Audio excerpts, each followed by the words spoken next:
Muitos assuntos, hein? O ex-presidente Jair Bolsonaro voltou a propor uma negociação entre os poderes para a concessão de uma anistia geral. Segundo ele, a proposta é o único caminho para a pacificação do Brasil. Mas para isso, alguém teria que ceder. Como exemplo, Bolsonaro citou a Lei da Anistia de 1979, que concedeu perdão aos perseguidos e perseguidores políticos durante o regime militar. Na ocasião, segundo o ex-presidente, foi anistiada gente que matou, que soltou bomba, que sequestrou, que roubou e sequestrou avião. Por fim, Bolsonaro disse considerar que a medida é a solução que o judiciário tanto busca para o país. Assunto importante, né, para a gente refletir, analisar os muitos pontos, os vários aspectos envolvidos. Roberto Mota, ao vivo do Rio de Janeiro, conectado com a gente. Mota, seja muito bem-vindo, ótima noite a você. Como você interpreta essas falas, esse posicionamento de Jair Bolsonaro, a leitura feita por ele, de que a anistia geral poderia pacificar o Brasil? Poderia pacificar? Acredita que há vontade política em fazer avançar uma anistia geral? Sim e não. Eu acredito que é um remédio que já foi testado e usado com sucesso, Caniato, mas tenho minhas dúvidas sobre vontade política. Boa noite para você, boa noite aos meus colegas de bancada, boa noite nossa audiência. Há muitas semelhanças evidentes entre Donald Trump e Jair Bolsonaro. Há muitos paralelos entre o que aconteceu nos Estados Unidos e o que aconteceu no Brasil nos últimos anos. Tanto Donald Trump quanto Jair Bolsonaro se viram no centro de uma guerra judicial, que tinha como objetivo retirá-los da vida pública. Donald Trump venceu quase 100 acusações em vários processos judiciais e hoje é o presidente eleito dos Estados Unidos da América. Bolsonaro ainda está lutando a sua guerra. Na opinião de algumas pessoas, a maior ajuda que Donald Trump poderia ter dado ao Bolsonaro era justamente ter vencido a eleição. Notícia em destaque aqui no programa Os Pingos nos Is, ex-presidente Jair Bolsonaro pedindo a anistia em troca da pacificação do país. Chamar o Luiz Felipe Dávila, também trazer a análise, o ponto de vista dele. Dávila, seja bem-vindo, ótima noite a você. O ex-presidente afirmou que o perdão aos condenados dos atos do dia 8 de janeiro poderia distensionar o país. Mas acredita que, de fato, isso poderia pacificar? Mas há mecanismos para essa proposta avançar, Dávila? Boa noite, Caniato, boa noite aos meus colegas de bancada e boa noite à nossa querida audiência nessa sexta-feira. Bom, vamos por etapa porque esse assunto é muito importante, Caniato. A anistia para os baderneiros e vândalos do dia 8 de janeiro, ela é sim muito importante. Por quê? Porque houve um vício como esse processo foi conduzido desde o início. Nós tivemos, primeiro, cidadãos comuns sem fórum privilegiado sendo julgados no Supremo Tribunal Federal. Segundo, que nós tivemos inquéritos por tempo indeterminado e sigilosos por todo esse tempo. E aí os acusados não tiveram acesso aos autos, não foi respeitado o devido processo legal e o direito à ampla defesa. Isto é uma violação desastrosa de todo o processo existente no Estado Democrático de Direito. E, por último, não houve a individualização das acusações. Então, Caniato, a anistia serve para desfazer uma enorme injustiça que, na verdade, tem falhas em todo esse processo, como eu acabei de elencar aqui. Então, nesse sentido, sim, a anistia é uma forma de pacificar o país e revisitar um processo viciado e injusto que condenou baderneiros como se fossem terroristas de Estado planejando um golpe contra o Estado Democrático de Direito.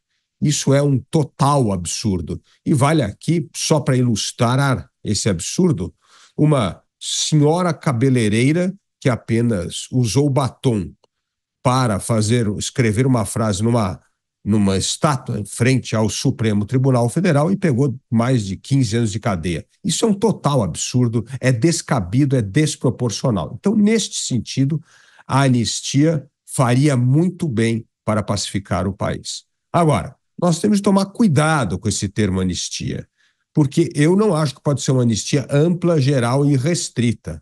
Por exemplo, o indiciamento de determinadas pessoas ligadas ao presidente da República, se estiveram envolvidos numa trama golpista, esses precisam ser exemplarmente punidos e não pode haver anistia nesse caso. Então, precisamos separar o joio do trigo. Eu estou totalmente de acordo com uma anistia para os baderneiros de 8 de janeiro. Eu não estou de acordo com anistia para possíveis, ninguém sabe, supostos golpistas. E nisso nós temos de esperar o inquérito aberto pela Procuradoria-Geral da República, as ações penais, se houverem, a gente não sabe, pode ser que todas serão canceladas, mas esperar o posicionamento da Procuradoria-Geral da República, que provavelmente só vai ocorrer em fevereiro do próximo ano. Nós estamos repercutindo a entrevista concedida por Jair Bolsonaro, em que ele pede anistia. Segundo ele, essa medida é a solução, ou seria a solução que os poderes procuram para pacificar o Brasil. Você, Cristiano Beraldo, seja bem-vindo, ótima noite a você. Acredita que há alguma chance de zerar o jogo daqui para frente? Sonho meu, esse sonho que não vira realidade. Caniato, boa noite a você, ao Dávila, ao Mota e à nossa audiência que nos prestigia diariamente aqui nos Pingos nos Is, aonde a gente tem a obrigação de colocar as coisas no devido contexto. Eu, sinceramente, acho impossível olharmos para essa situação de agora em que o presidente da República fez um apelo quase emocionado, ou talvez até emocionado, ao ministro Alexandre de Moraes. Ele que pediu um entendimento, que com uma voz muito mansa, que era preciso aprovar essa anistia para que então, como você disse, zerar o jogo, seguir adiante, colocar para trás todas essas rusgas, tudo aquilo que aconteceu até aqui. E é óbvio que isso é impossível. Não existe essa circunstância. Não se pode olhar para frente se esquecendo o que aconteceu. E convenhamos, eu acho a postura que o ex-presidente está adotando uma postura completamente equivocada, porque, primeiro, ele organizou uma manifestação, ainda presidente, contra Alexandre de Moraes. Os seus seguidores mais próximos, mais íntimos, incitam essa beligerância contra, objetivamente, o ministro Alexandre de Moraes. Então, ou se tem uma estratégia, a estratégia adotada por ele é de conflito com o ministro Alexandre de Moraes desde o início, ou não se tem. Ou não é uma questão de crença, de confiança, de ideologia, de propósito, mas sim uma questão de conveniência. Isso eu não aceito. Porque alguém que queira ter dimensão na vida pública brasileira, um país que tem necessidades urgentes de homens e mulheres públicos que aceitem encarar a luta como ela precisa ser encarada para colocar o país no rumo certo, não pode baixar a cabeça nem retroceder. O ex-presidente teve todas as oportunidades do mundo em relação a essas pessoas que, como citou o Dávila, muito adequadamente, estão presas e condenadas a sentenças completamente incompatíveis com a realidade brasileira, porque você não pode pegar um baderneiro que invade um prédio público, assim como tantos baderneiros de esquerda já fizeram na Praça dos Três Poderes, e para os de esquerda, nada. Para os de direita, 17 anos de cadeia, com assassinos saindo da prisão com menos de 10 anos. Então temos um problema grave aí. Este é o ponto. Agora, o que fez o ex-presidente em relação a essas pessoas? Nada. As pessoas estavam tomando chuva e sol nas portas dos quartéis. O que fez o presidente da República? Nada. Alimentou uma expectativa e uma esperança naquelas pessoas de que alguma coisa ia mudar, alguma coisa ia acontecer, que tinha alguma coisa para acontecer, nada aconteceu.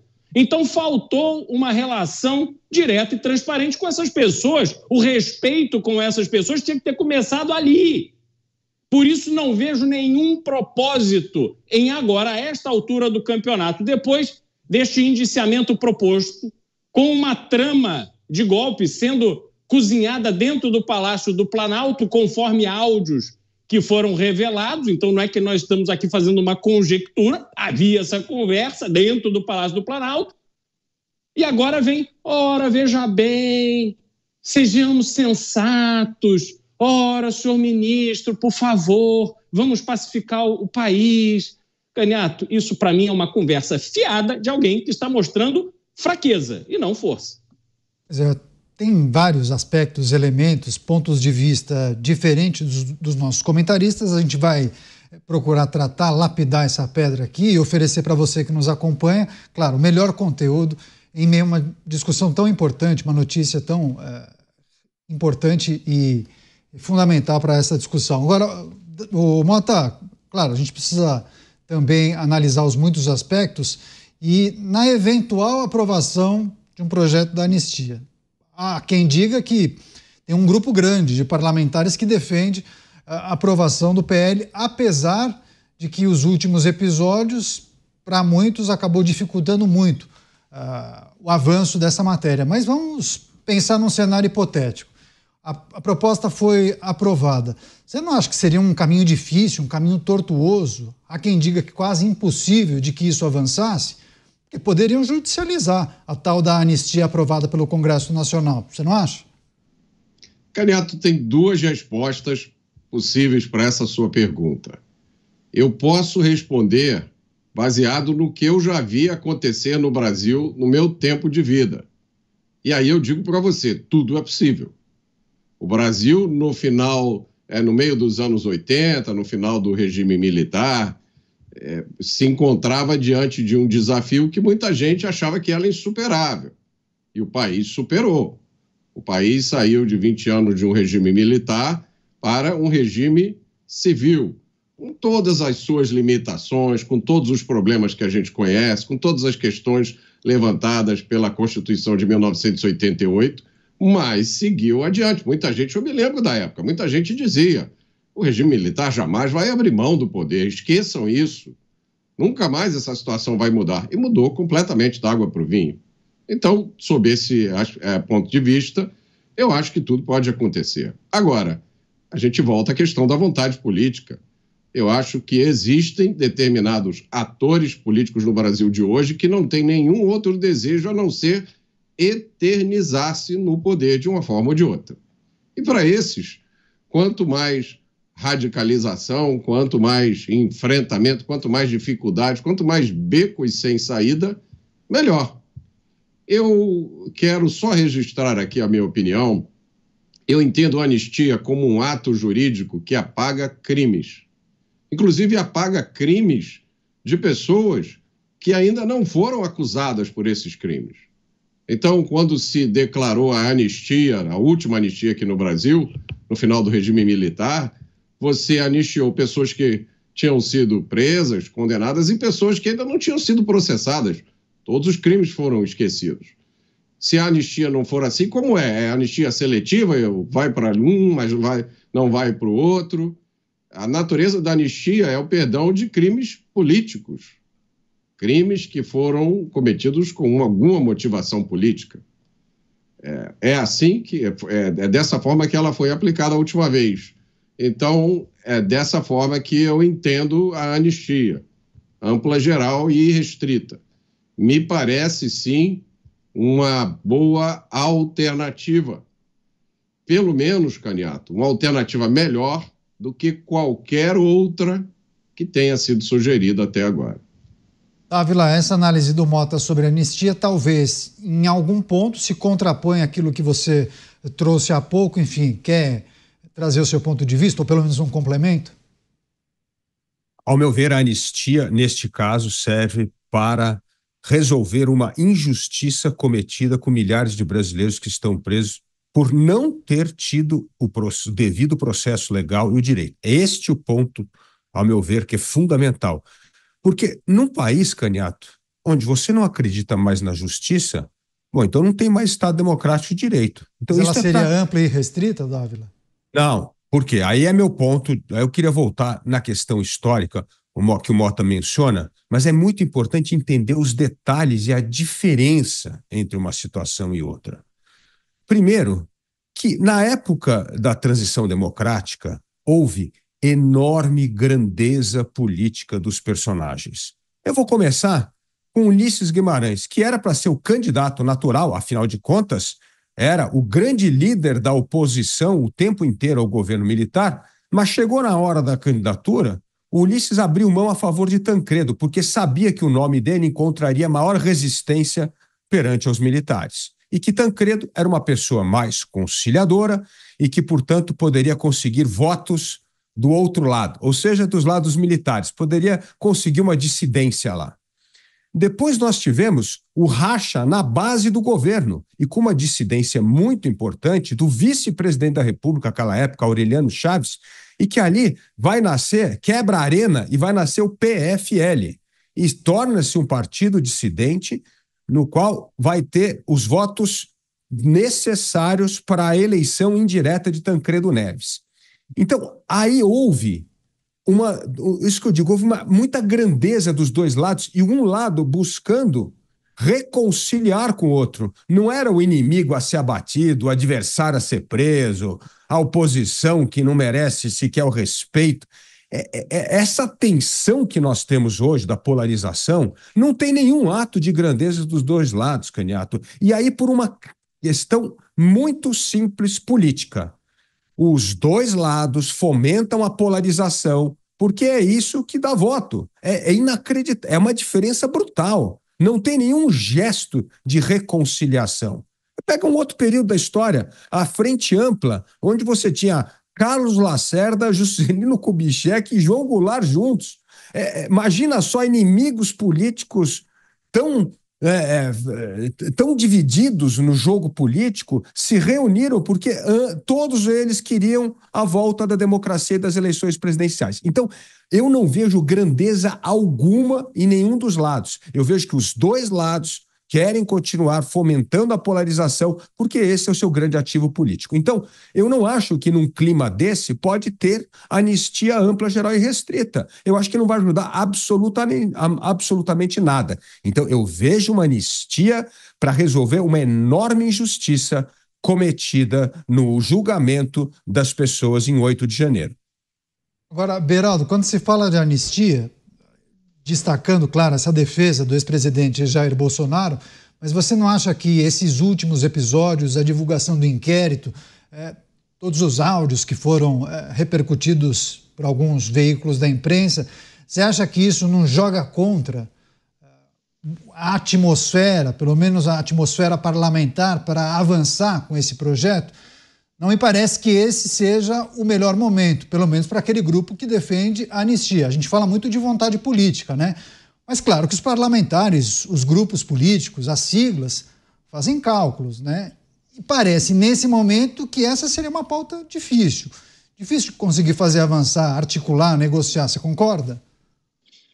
Sem dúvida, dependendo do aspecto que se quer abranger com a anistia. Porque existe um fato concreto, como eu mencionei mais cedo, Caniato, que é o seguinte: tivemos um episódio, há alguns anos, em que, num protesto, o indígena deu uma flechada num servidor da Câmara dos Deputados, na Praça dos Três Poderes. A Praça dos Três Poderes tinha sido invadida, a Câmara tinha sido depredada e, no meio dessa confusão, um servidor da segurança da Câmara, não sei se era da polícia da Câmara, levou uma flechada, quer dizer, é uma tentativa de homicídio.